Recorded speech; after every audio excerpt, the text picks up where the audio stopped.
Welcome to వి3 news. లక్ష్యం సమాజహితం. నేను Emilia. బులెటిన్లో ముందుగా హెడ్లైన్స్ చూద్దాం. ఉద్రిక్తంగా జేపీ నడ్డా బెంగాల్ పర్యటన. నడ్డా కాన్వాయ్పై ప్రత్యర్థుల రాళ్ల దాడి.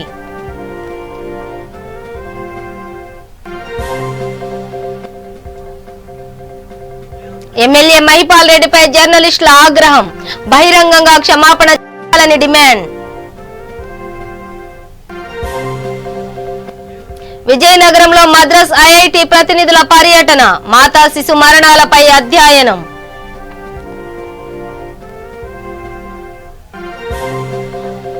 కొత్తగూడెంలో కళ్యాణ లక్ష్మి చెక్కుల పంపిణీ. ప్రతి ఒక్కరిని ఆదుకుంటామన్న ఎమ్మెల్యే.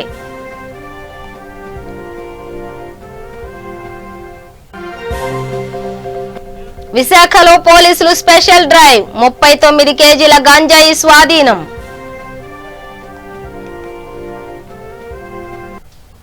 ఇక డీటెయిల్స్ చూస్తే బీజేపీ జాతీయ అధ్యక్షులు జేపీ నడ్డా బెంగాల్ పర్యటన ఉద్రిక్తంగా మారింది. ఆయన కాన్వాయ్పై ప్రత్యర్థుల రాళ్లదాడి చేశారు. నడ్డా కాన్వాయ్తో పాటు రాష్ట్ర వ్యవహారాల ఇన్ఛార్జి కైలాస్ విజయ్ వర్గీయ వాహనంపై కూడా ప్రత్యర్థులు రాళ్లదాడికి దిగారు. కోల్కతాలోని డైమండ్ హార్బర్ ప్రాంతంలో పర్యటిస్తున్న సందర్భంలో ఈ దాడి జరిగిందని రాష్ట్ర అధ్యక్షులు దిలీప్ ఘోష్ ప్రకటించారు. అయితే ఈ దాడి తృణమూల్ కాంగ్రెస్ నేతల పనే అని బీజేపీ ఆరోపించింది.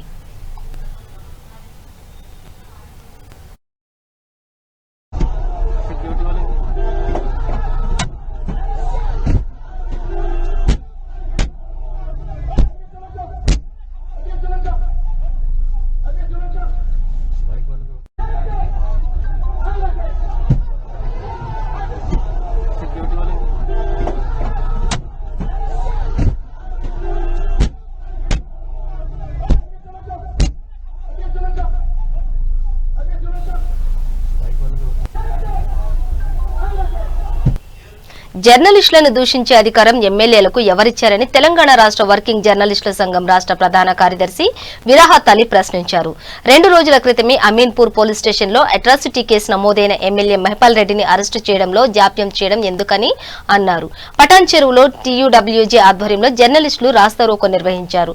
ఈ ఆందోళన కార్యక్రమానికి హాజరైన విరాహత్ అలీ రాజ్యాంగ నిర్మాత అంబేద్కర్ విగ్రహానికి పూలమాలలు వేసి నివాళులు అర్పించారు. అనంతరం ఆయన మాట్లాడుతూ ప్రజాస్వామ్యంలో 4వ స్తంభంగా ఉన్న మీడియా పట్ల చట్టసభ ప్రతినిధులు వ్యవహరిస్తున్న తీరు సహించరానిదని అన్నారు.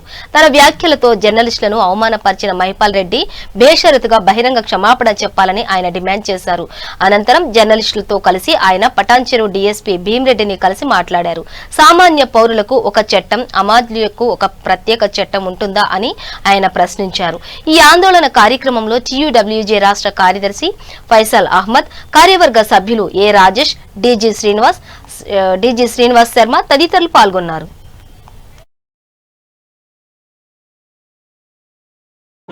ప్రజల సమస్యలను పట్టించుకున్నాడు రిపోర్టర్. ఇవాళ నీ అక్రమాన్ని బయటకు తెచ్చినంత మాత్రాన నువ్వు ఈ స్థాయిలో రెచ్చిపోతావా? నీకు రెచ్చిపోతే ఇవాళ మాకు ఈ రాష్ట్రంలో 15,000 మంది తెలంగాణ రాష్ట్రంలో జర్నలిస్టుల సైన్యం ఉంది. మేము ఇంకా ఇవాళ ముఖ్యులం మాత్రమే ఇక్కడికి వచ్చాము. ముఖ్యులమే ఇవాళ పటన్ చెరువుకి వచ్చాము. బాధ్యులమే ఇక్కడికి వచ్చాము. మేమే రెచ్చిపోయినప్పుడు దాని మీద చాలా మా పరిణామాలు కూడా వేరే ఉంటాయి. నిజంగా ఇవాళ దుబ్బాకలో ఆ సంఘటన జరుగుతుంది, మల్కాజ్గిరిలో జరుగుతుంది, నారాయణఖేడ్లో జరుగుతుంది, ఇక్కడ జరుగుతుంది. ఇంతకు ముందు ఇంకొక విషయాన్ని ఇక్కడ ప్రస్తావించాలి. దీనికి ఆనుకొని ఉన్నటువంటి కూకట్పల్లి నియోజకవర్గంలో కూడా అక్కడి శాసనసభ్యుడు మా పాత్రికేయుడు శ్రీనివాసరెడ్డిని కక్ష సాధింపు చర్యలుగా ఆయన ఇంటి మీద దాడి జరిపించి పోలీసులతో అరెస్ట్ చేయించిండు. ఎన్ని సంఘటనలు, ఒకటా రెండా? ఒక్క సంఘటనను మరొక ముందే ఇన్ని సంఘటనలు అయితే మేము నా 32 ఏళ్ల జర్నలిజం వృత్తిలో ఒక 25 ఏళ్ల యూనియన్ బాధ్యుడిగా కొనసాగుతున్న నేను ఇన్ని సంఘటనలు తరచుగా ఎక్కడ చూడలేదు. అంటే బహుశా ఇప్పుడు అధిష్టానం, పార్టీ అధిష్టానం కావచ్చు, లేక వాళ్ళ ప్రభుత్వ పెద్ద కావచ్చు, మరి వారేమన్నా ఇలా ఉసిగొల్పుతున్నారా? మరి మీరే ఉసిగొల్పకుంటే వీటిని ఖండించండి మీరు కూడా. ఎందుకంటే ఒక ప్రజాస్వామ్యాన్ని కాలరాయబడుతుంది, ప్రజాస్వామ్యం కూని చేయబడుతుంది కనుక మీరు కూడా ముక్త కంఠంతో ఖండించండి. ఎవరైతే ఇలాంటి రాజ్యాంగాన్ని అగౌరవపరుస్తున్న వ్యక్తుల మీద మీరు చర్యలు తీసుకోండి, వారిని పార్టీ నుండి సస్పెండ్ చేయండి, శాసన సభ్యత్వాన్ని రద్దు చేయాలని చెప్పి కూడా మేము డిమాండ్ చేస్తున్నాం. ఇవాళ పోలీసులు ఏదో మా పిటిషన్ మీద ఒక కేసు నమోదు చేసిర్రు. మరి ఇవాళ ఒక కేసు నమోదైతే అట్రాసిటీ సామాన్య పౌరులైతే ఎన్ని గంటల్లో మీరు అరెస్ట్ చేస్తారు? మరి ఇవాళ 48 గంటలు కావస్తుంది, మరి కొద్దిసేపు అయితే 48 గంటలు అవుతున్నా మీరు ఎలాంటి యాక్షన్ తీసుకున్నారని చెప్పి కూడా మేము ప్రశ్నిస్తున్నాం. అట్లాగే ఆయన ఇంతవరకు మేము క్షమాపణ చెప్పండి, బహిరంగ క్షమాపణ మాకు కావాలని చెప్పి మేము డిమాండ్ చేస్తే మాకు చిన్నగా ఏదో తూతూ మంత్రంగా క్షమాపణ చెప్తూ చివరికి మళ్ళీ ఆ రిపోర్టర్ మీద దాడి చేసే విధంగా మాటల దాడులు జరుపుతాడు. అంటే నీకు మనస్సులో విషం ఉంది, నీ కడుపు నిండా విషం ఉంది. నువ్వు జర్నలిజం అంటే నీకు ఏదో చిన్న చులక లెక్క కనిపిస్తుంది, జర్నలిస్టులు అంటే ఏదో చిన్న పని చేసేవాళ్ళు కనిపిస్తున్నారు. కానీ బిడ్డ మర్చిపో, ఈ రాష్ట్రంలో వర్కింగ్ జర్నలిస్టులకు ఉన్న చరిత్ర ఏందో నువ్వు ఒక్కసారి అధ్యయనం చేయి, పుస్తకాలు తెప్పించుకో. వర్కింగ్ జర్నలిస్టుల ఉద్యమాలు ఏమేం జరిగినాయి, అందులో ప్రత్యేకంగా మెదక్ జిల్లాలో మెతుకు సీమ వర్కింగ్ జర్నలిస్టుల ఉద్యమాన్ని నెమరేసుకోమని చెప్పి హెచ్చరిస్తున్నాం. మెదక్ జిల్లాలో జర్నలిస్టులు మంచి వాళ్ళను మట్టి కర్పించినటువంటి చరిత్ర ఉంది. AK-47 తుపాకులు వెంటాడినా వాటిని ఎదురించి పోరాడినటువంటి చరిత్ర మెతుకుసీమ జర్నలిస్టులకు ఉంది. నీలాంటి వాళ్ళు కాదు, మంచి వాళ్ళకు బుద్ధి చెప్పినాం. ముఖ్యమంత్రి చంద్రబాబు నాయుడికే తగిన గుణపాఠం చెప్పిన చరిత్ర ఈ మెదక్ జిల్లాకు, సమైక్య రాష్ట్రంలో ఆంధ్రప్రదేశ్ వర్కింగ్ జర్నలిస్టులకు ఉంది. నువ్వు ఎంతటోనివి, నీ దగ్గర డబ్బులు ఉండొచ్చు, డబ్బుల అహంకారం ఉండొచ్చు, కానీ మా ముందు చెల్లవు. ఇప్పటికైనా చెప్తున్నాం, బేషరతుగా నువ్వు బహిరంగంగా నీవు మాట్లాడిన మాటలు ఆ బాధితునికే కాదు, ఇవాళ రాష్ట్రంలో పనిచేస్తున్న వేలాది మంది జర్నలిస్టులకు మనస్తాపానికి గురి చేసినాయి, ఇవాళ మీడియా సంస్థలు అవమానపరిచినాయి. నువ్వు వెంటనే బేషరతుగా క్షమాపణ చెప్పాల్సిందే. బహిరంగ క్షమాపణ చెప్పకుంటే తదుపరి కార్యాచరణ ఏందో కూడా మేము ప్రకటించబోతున్నామని చెప్పి ఈ సందర్భంగా నేను మైపాల్ రెడ్డికి హెచ్చరిస్తున్నాను. మాతా శిశు మరణాలపై అధ్యయనం చేసేందుకు మద్రాసుకు చెందిన ఇండియన్ ఇన్స్టిట్యూట్ ఆఫ్ టెక్నాలజీ ప్రతినిధులు విజయనగరం జిల్లాలో పర్యటించారు. గ్రామీణ ప్రాంతాలైన గుమ్మలక్ష్మీపురం మండలంలోని పలు ప్రాంతాల్లో పర్యటించి అంగన్వాడీ కేంద్రాలను సందర్శించారు. గ్రామాల్లో ప్రజలకు అందుతున్న వైద్య సేవలతో పాటుగా పౌష్టికాహారం, ఆరోగ్య సమస్యలపై ఆరా తీశామని సభ్యులు తెలిపారు. దీనిపై నివేదికను కేంద్ర ప్రభుత్వ సంస్థకు అందజేస్తున్నట్లు వివరించారు.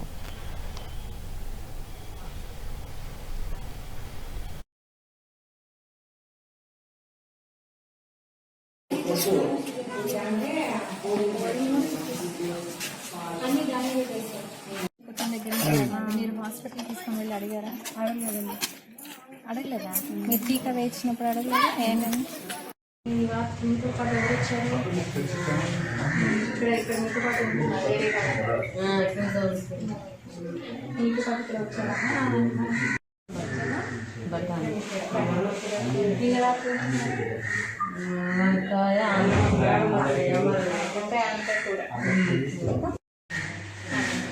సాయంత్రం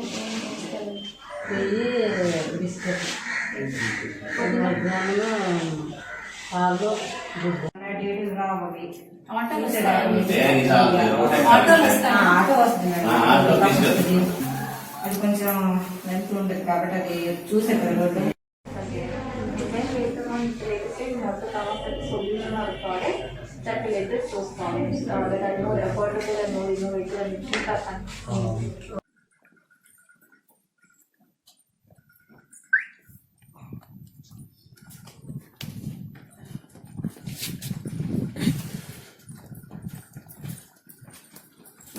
నమస్కారం బాబు, బాగున్నారా?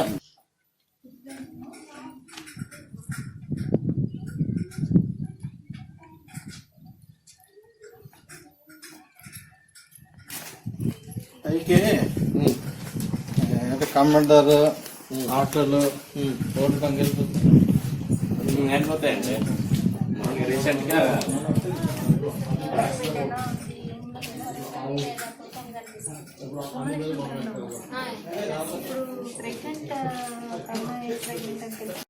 అది మా ఒపీనియన్. ఇప్పుడు చిన్నపిల్లల గ్రోతింగ్ ఇది ఎలా ఉంది? వాళ్ళకి చాలా స్కిన్ డిసీజెస్ అండి, చాలా ఎక్కువ, అండ్ డయేరియా అది చాలా ఎక్కువ ఉంది వాళ్ళకి. మనం ఏంటంటే లైక్ క్లీన్గా ఎట్లా ఉండాలి, వాళ్ళని ఎలా చూసుకోవాలి, అది సరిగా చెప్పే వాళ్ళు ఉంటే బాగుంటుంది. ఓపిక వాళ్ళకి చెప్పాలి. ఇప్పుడు PHC తీసుకున్నారనుకోండి, తాడికొండ PHC తీసుకున్నారనుకోండి, బెడ్ డెలివరీ బెడ్ చూసారంటే తుప్పు పట్టేసి లైక్ ప్లేన్ టేబుల్.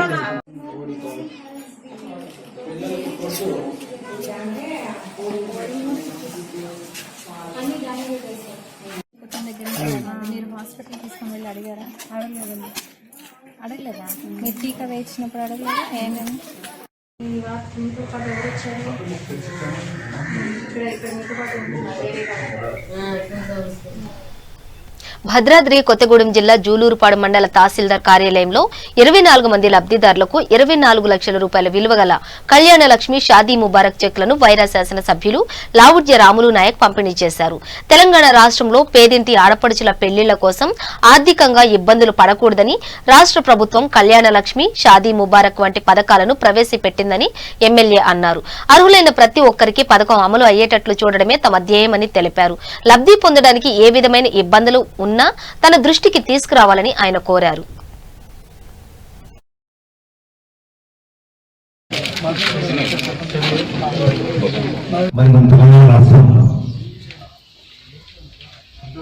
ప్రతి తెలంగాణ బిడ్డ ఎవరు కూడా ఆర్థికంగా కానీ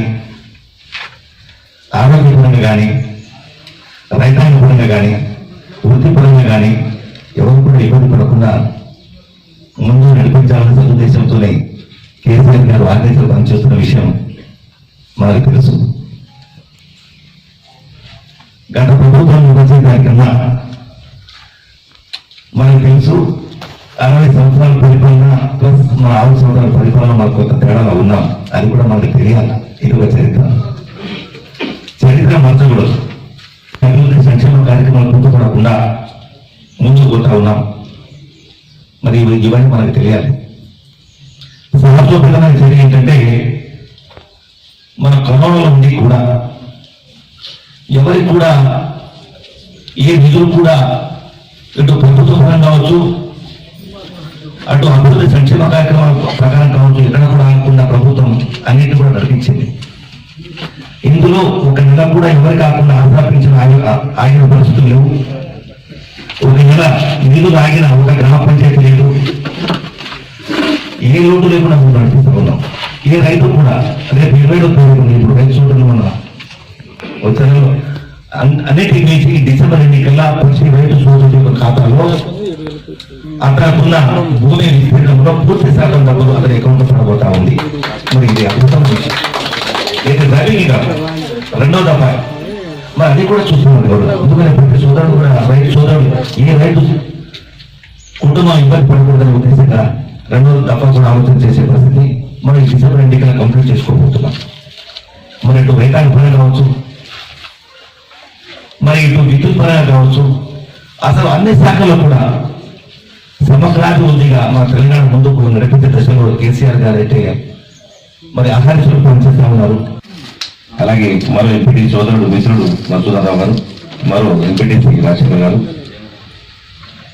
మరో ఎంపీటీసీ. విశాఖ నగరంలో భద్రతా చర్యలను ముమ్మరం చేస్తున్న పోలీసులు ప్రత్యేకంగా స్పెషల్ డ్రైవ్ ను నిర్వహించారు. ఈ క్రమంలో అధికారులు తనిఖీ చేస్తున్న సమయంలో గాజువాక 2 టౌన్ పిఎస్ పరిధిలో గంజాయి పట్టుబడింది. గాజువాకలో 15 కేజీలు, 2 టౌన్ పిఎస్ పరిధిలో 24 కేజీలు గంజాయిని స్వాధీనం చేసుకున్నట్లు అడిషనల్ డీసీపీ అజితా వేజెంట్ల తెలిపారు. పట్టుబడ్డ గంజాయి విలువ 70,000 రూపాయలు ఉంటుందని 7 నిందితులను అరెస్టు చేశామని డీసీపీ చెప్పారు.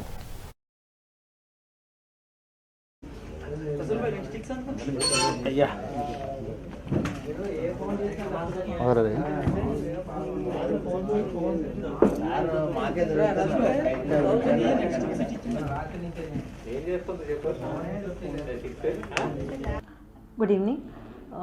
ఈరోజు ఈ ప్రెస్ మీట్ కి ముఖ్యంగా తెలియజేయగలిగింది ఏంటంటే train to NDPS act cases register చేయడం జరిగింది. ఒకటి గాజువాక పోలీస్ స్టేషన్లో అండ్ ఇంకొకటి 2 టౌన్ పోలీస్ స్టేషన్ లిమిట్స్లో.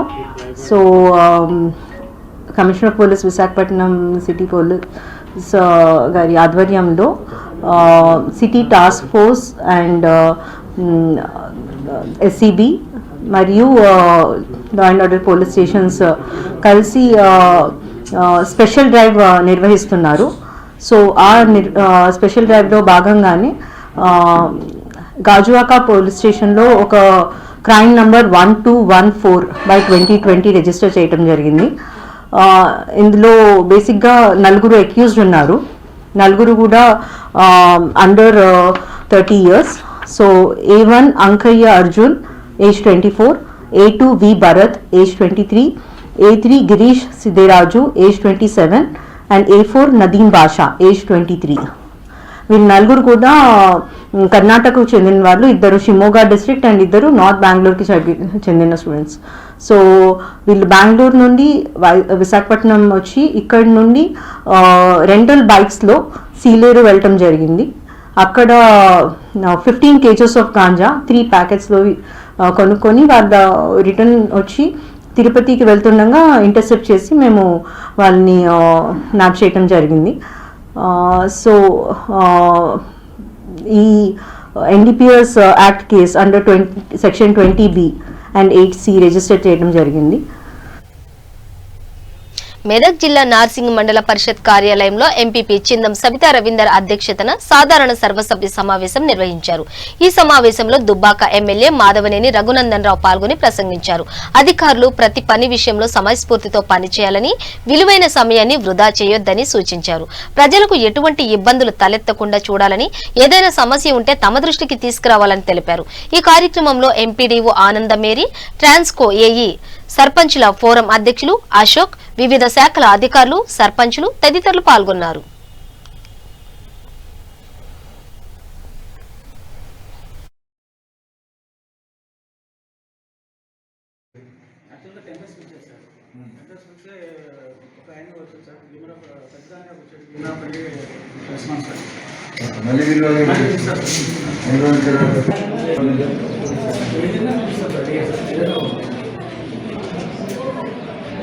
ఎంత మొత్తం సీసీ రోడ్ల కాస్ట్ ఎంత? ఇరిగేషన్ లేకుండా చెరువులు ఎట్లా కడతారు మీరు? ఎఫ్టీలో కడితే ఎవరు బాధ్యులు? మీరు సర్వే చేసేది చెరువులో ఉంటే దాన్ని రిజెక్ట్ చేయమా, ఒక కంప్లైంట్ పెట్టి పోలీసు వాళ్ళకి, వీళ్ళ మీద పెట్టి పిఆర్ ఇంజనీరింగ్ వాళ్ళ మీద పెట్టి నా దగ్గర పర్మిషన్ తీసుకోకుండా ఎఫ్టీఎల్ కన్స్ట్రక్షన్ చేస్తున్నారని you make it irrigation. If it comes under FTL level, you give a notice to the PR engineering department. You put it on paper. I'm seriously saying you put it on paper on Monday. And you give a report to the MLA department. You got my point?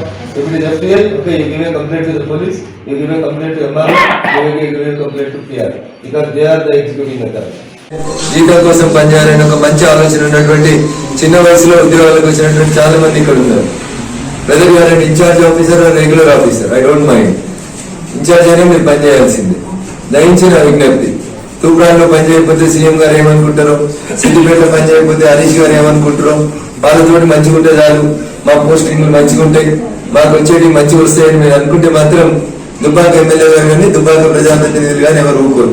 నిన్న మొన్నటి దాకా మా MP గారు మాట్లాడకపోయినా రేపటి నుంచి వారు కూడా అడుగుతారు వారు హక్కులు. తూప్రానికి 10 కోట్లు ఇచ్చి మా నర్సింగ్కి 10 లక్షలు ఇస్తే మా ఎంపీ గారు కూడా రేపటి నుంచి మాట్లాడుతారు. ఎందుకంటే వారి టెన్యూర్లో సగం టెన్యూర్ అయిపోతుంది బాబు, ఇంకా ఏదో చేయాలని తప్పనున్నారు. చిన్న వయసులో వారు కూడా ఎంపీ అయినారు, వారు కూడా పేరు తెచ్చుకోవాలి, ఇంకో 4 సార్లు గెలవాలి, ఇంకా అభ్యున్నతి చెందాలి, ఇంకా మంచి పని అయిపోవాలని కోరుకుంటుంది. వారి హక్కుని ఎవరైనా కాళ్ళు రాస్తే ఖచ్చితంగా వారు కూడా మాట్లాడతారు, మాట్లాడకుండా ఉంటారని నేను అనుకోను. పార్టీలు పక్కన పెట్టి నార్సింగ్ అనేటువంటి కొత్తగా ఏర్పడినటువంటి మండలం మిగతా అన్ని మండలాలకి ధీటుగా అభివృద్ధి చెందాలంటే మా ప్రజాప్రతినిధులకు ఎంత బాధ్యత ఉందో మీ అధికారులకు కూడా అంతే బాధ్యత ఉంది. మాకంటే ఇంకొక అడుగు మీరే ఎక్కువ పని చేయాలి, మమ్మల్ని గైడ్ చేయాలని చెప్పి నేను కోరుకుంటాను. ఇట్లయితే పని చేయలేమని ఎవరన్నా అనుకుంటే రెస్ట్ తీసుకోండి, better apply for transfer or leave or incharge ఉంటే వదిలేసుకోండి, నాకేం అభ్యంతరం లేదు. ఎవరు పని చేయగలుగుతాం అనుకుంటారో వాళ్ళు పని చేయండి. ఇప్పుడు 10 కిలోమీటర్ల వేగంతో పోతున్న వాళ్ళు వేగం మార్చుకోండి. మీరు మొదటి గేర్లో మాత్రమే బండి నడుపుతున్నారు, దానివల్ల క్లచ్ ప్లేట్ అవుతాయి, బండి ఖరాబ్ అవుతుంది, మీకు కూడా ఆరోగ్యం ఖరాబ్ అవుతుంది. మనిషి శరీరం కదలకుండా కూర్చున్నది అనుకోండి, షుగర్ వస్తుంది, బీపీ వస్తుంది, లేని రోగాలు వస్తాయి అన్నట్టు. లోపల గుండె పని చేయాలంటే మీరు కూడా పని చేస్తుండాలి, నడుస్తుండాలి. బ్రెయిన్ గట్టిగా పని చేయాలంటే ఆలోచిస్తుండాలి, పేపర్ మీద పెడుతుండాలి, ఒక క్రమ పద్ధతి ప్రకారం ఉంటుండాలి. ఎట్లయితే ప్రతి 3 గంటలకు ఒకసారి శరీరం జీర్ణం చేసుకుంటుందో ఆహారాన్ని, అట్లా మీరు రోజు వారి ఈ రోజు మనం ఏం పనులు చేసినాం, ఎన్ని పనులు చేసినాం, ఎక్కడ ఆగిపోయింది, ఏఈ గారి టేబుల్ మీద నుంచి డిఈ గారి టేబుల్ నుంచి ఫైల్ పోయింది. 6 నెలల తర్వాత కూడా డిఈ గారు సంతకం పెట్టకపోతే, ఏఈ గారు కూడా డిఈ గారిని అడగలేకపోతే ఇంకా ఏ ఎందుకు ఆ డిఈ ఎందుకు? మాకు అవసరమని నేను అనుకుంటలేను, మీరు అవసరం అనుకుంటే మీరు ఉండరు, అవసరం లేదు అనుకుంటున్నాం కాబట్టి మేము చర్చించాల్సిన ప్లాట్ఫామ్ మీద చర్చిస్తాం. My humble request all the officers, 2 రోజుల కంటే ఎక్కువ మీ పై ఆఫీసర్ టేబుల్ మీద ఫైల్ ఆగదు. ఆగితే నేను నాకు చెప్పుకుంది, సార్ నేను ఫైల్ పంపించినాను, మా డిఈ గారి టేబుల్ మీద ఆగింది, ఏదైనా టెక్నికల్ ప్రాబ్లం ఉందేమో మీరు ఒకసారి దాని ఫైల్ క్లియర్ చేయమని చెప్పండి. డి గారి తర్వాత ఈ గారి దగ్గర తీసుకుపోండి. వర్క్ ఒక టైం ఫ్రేమ్ పెట్టుకోండి. ఒక రోడ్ వేయాలి, నార్సింగ్ నుంచి నర్సంపల్లి రోడ్ వేయాలి. ఎలక్షన్లు ఉన్నాయని మంత్రి వస్తారు, కొబ్బరికాయ కొట్టుకుంటారు. ఐఎమ్ నాట్ క్రిటిసైజింగ్ పొలిటికల్లీ, నేను రాజకీయంగా విమర్శించలేదు. మంత్రి గారి బాధ్యత అయిపోయింది. మంత్రి గారు అంతవరకే చేస్తారు. పొద్దున్న వేస్తే దాన్ని నిర్మించాల్సింది ఎవరు? అక్కడ ఉన్న ఏ గారు, డి గారు, వాళ్ళు పనిచేయాలి. చూడాల్సింది ఎవరు? అక్కడ ఉన్న ఎంపీటీసీ గారు, సర్పంచ్ గారు, ఎంపీపీ గారు. మా రోడ్ అవుతుందా, కల్వర్ట్ కరెక్ట్ కడుతున్నాడా, దాని క్వాలిటీ మనం వదిలేసిన అనుకోరండి. అది మళ్ళీ ఎలక్షన్ దాకా నడుస్తుంది Narsampalli road. Visakha ACA VDCA cricket స్టేడియంలో ఏసీఏ నూతన కార్యాలయాన్ని ఏసీఏ ప్రెసిడెంట్ శరత్ చంద్రారెడ్డి ప్రారంభించారు. ఈ సందర్భంగా మాజీ రంజీ క్రీడాకారులను ఏసీఏ సభ్యులు ఘనంగా సన్మానించారు. ఈ కార్యక్రమంలో క్రికెటర్ విజయ్ కుమార్ మాట్లాడుతూ రంజీలో రాణించిన అంతర్జాతీయ జట్టులో చోటు సంపాదించుకోలేకపోయామని అన్నారు. ఇప్పుడైనా కొత్తగా వస్తున్న ఆటగాళ్లపై ఏసీపీ దృష్టి పెట్టాలని, దీంతో ఖచ్చితంగా జాతీయ జట్టులో చోటు సంపాదించుకునే అవకాశం ఉందని కోరారు.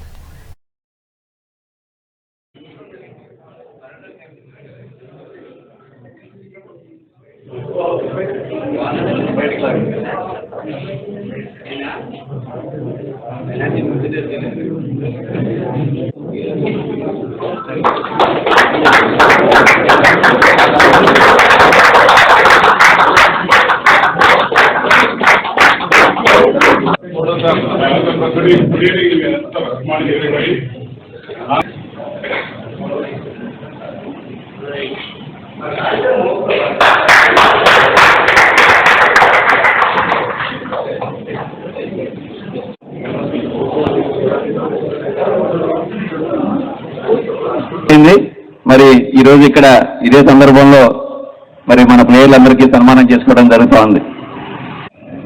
ముఖ్యంగా ఇందాక పెద్దలు చెప్పినట్టుగా 10th డిసెంబర్ విశాఖపట్నానికి కాకుండా వీడీసీఏకి ముఖ్యంగా ఒక అద్భుతమైన రోజు. న్యూజిలాండ్ 3-day మ్యాచ్ ఇక్కడ ఆడటం, ఇండియా న్యూజిలాండ్. అందరూ కూడా ఫస్ట్ టైం విశాఖపట్నానికి క్రికెట్, ఇంటర్నేషనల్ క్రికెట్ ఈ గ్రౌండ్ లో ఆడటానికి వచ్చినందుకు అప్పుడు విజయాన్ని తీసుకోవచ్చు. చాలా బాగా సార్ చూసాను సార్, తీసుకొచ్చాను సార్, పర్లేదు ఆడిపించుకుంటాం. ఎందుకంటే మాకు only 2 fast bowler like Shapuddin and Kalyan ఉండేవారు. 3rd ఫాస్ట్ బౌలర్ కావాలి. సో ఈ మేడ్ ఇస్ డెబ్యూ అన్న 1 yearలోనే 23 ఆడడం, వెంటనే రంజీ ట్రోఫీ వచ్చాడు. In never look back. And Arun Kumar గారు చెప్పినట్ల సో హోల్ రంజీ ట్రోఫీ ఆడాలంటే I think 4 days Indian wickets లో ఈ కాలంలో 4 hours వేసి అలసిపోతున్నారు T20 వచ్చిన తర్వాత. ఐ థింక్ విజయ్ లాంటి లాస్ట్ మ్యాచ్ కూడా I think against Kerala Vijay అని తీసుకోవచ్చు. చాలా బాగా సార్ చూసాను సార్, తీసుకొచ్చాను సార్, పర్లేదు ఆడిపించుకుంటాం. ఎందుకంటే మాకు only 2 fast bowler like Shapuddin and Kalyan ఉండేవారు. 3rd ఫాస్ట్ బౌలర్ కావాలి. సో ఈ మేడ్ ఇస్ డెబ్యూ అన్న 1 yearలోనే 23 ఆడడం, వెంటనే రంజీ ట్రోఫీ వచ్చాడు. In never look back. And Arun Kumar గారు చెప్పినట్ల సో హోల్ రంజీ ట్రోఫీ ఆడాలంటే I think 4 days Indian wickets లో ఈ కాలంలో 4 hours వేసి అలసిపోతున్నారు T20 వచ్చిన తర్వాత. ఐ థింక్ విజయ్ లాంటి లాస్ట్ మ్యాచ్ కూడా ఐ థింక్ అగేన్స్ట్ కేరళ ఇంకా వేస్తున్నాను.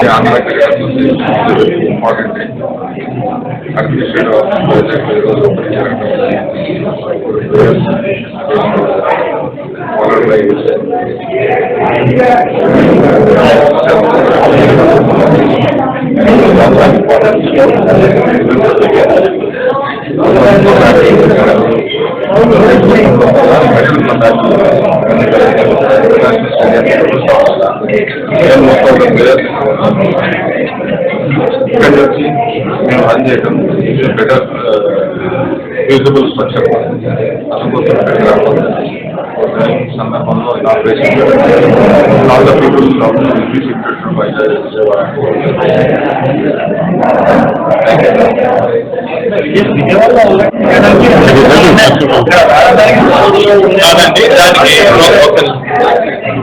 మార్చడానికి కారణం విశాఖ ఏలూరు సంఘటన ఇప్పుడు అనంతపురం ప్రజలను ఆందోళనకు గురిచేస్తోంది. ఆంధ్రప్రదేశ్ ప్రధాన నగరాలతో పాటు అనంతపురం పట్టణ ప్రజలు మున్సిపాలిటీ కనెక్షన్ ద్వారా వచ్చే మంచినీరు తాగడానికి భయభ్రాంతులకు గురవుతున్నారు. ఈ నేపథ్యంలో అనంతపురం మున్సిపల్ కమిషనర్ మూర్తి మీడియాతో మాట్లాడారు. ప్రజల్లో అపోహలు మునిగిపోయేలా అవగాహన కల్పించారు. నగరంలో దాదాపు 3 లక్షల మంచినీరు కనెక్షన్స్ ఉన్నాయని, ప్రభుత్వం ఆదేశాలతో స్వచ్ఛమైన మంచినీరు ప్రజలకు అందిస్తున్నామని తెలిపారు.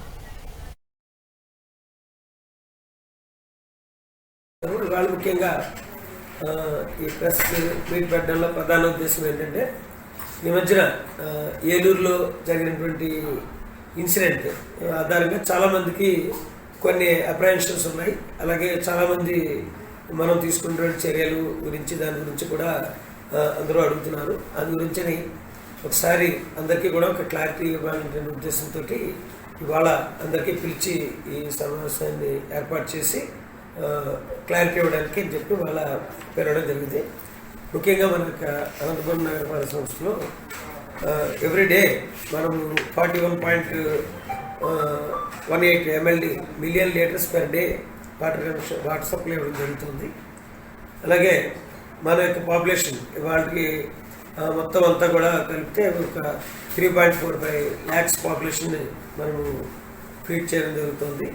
అలాగే మనకి 39,105 హౌస్ సర్వీస్ కనెక్షన్స్ ఉన్నాయి టోటల్గా మన నగరంలో మొత్తం అఫిషియల్గా.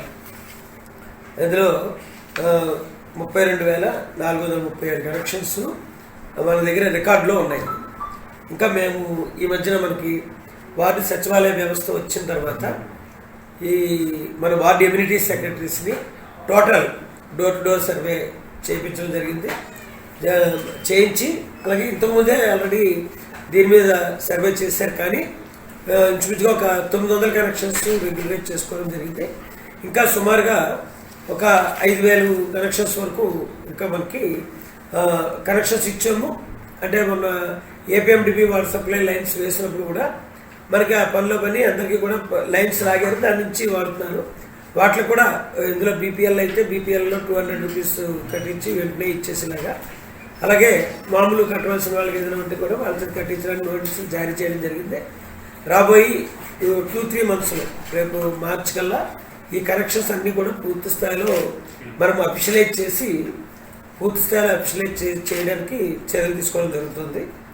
అలాగే బల్క్ కనెక్షన్స్ 368 ఉన్నాయి. అంటే ఇందులో మనకి అపార్ట్మెంట్స్ వస్తాయి, తర్వాత మేజర్ హోటల్స్ ఏమైనా ఉంటే అవి కూడా వస్తాయి. తర్వాత భద్రాద్రి కొత్తగూడెం జిల్లా సింగరేణి పరిధిలోని రామవరంలో సిఆర్పీ క్యాంప్, నెహ్రూ బస్తీ తదితర ప్రాంతాల్లో గత 4 రోజులుగా మంచినీటి సరఫరా నిలిచిపోయింది. దీంతో ఆగ్రహం చెందిన మహిళలు, ఏఐటీయూసీ నాయకులు సింగరేణి డిపార్ట్మెంట్ కార్యాలయాలకు తాళాలు వేసి ధర్నా నిర్వహించారు.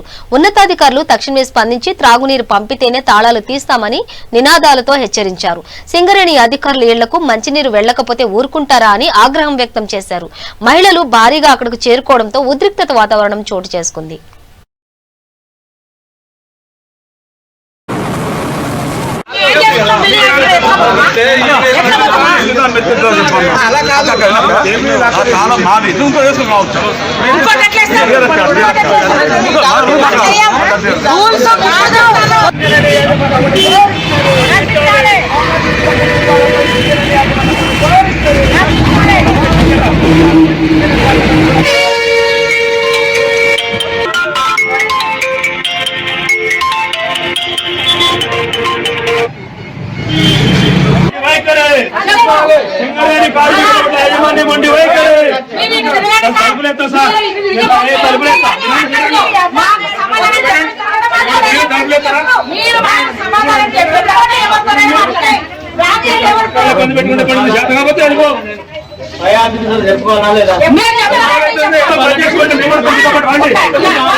బులెటిన్ ముగించే ముందు హెడ్లైన్స్ మరోసారి. ఉద్రిక్తంగా జేపీ నడ్డా బెంగాల్ పర్యటన, నడ్డా కాన్వాయ్పై ప్రత్యర్థులు రాళ్ల దాడి.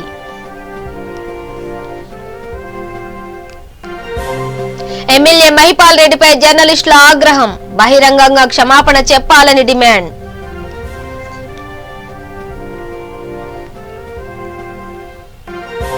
విజయనగరంలో మద్రాస్ ఐఐటి ప్రతినిధుల పర్యటన, మాతా శిశు మరణాలపై అధ్యయనం.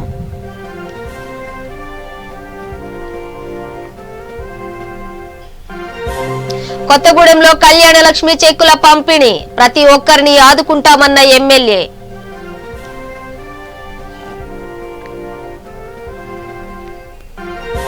విశాఖలో పోలీసులు స్పెషల్ డ్రైవ్, 39 కేజీల గంజాయి స్వాధీనం.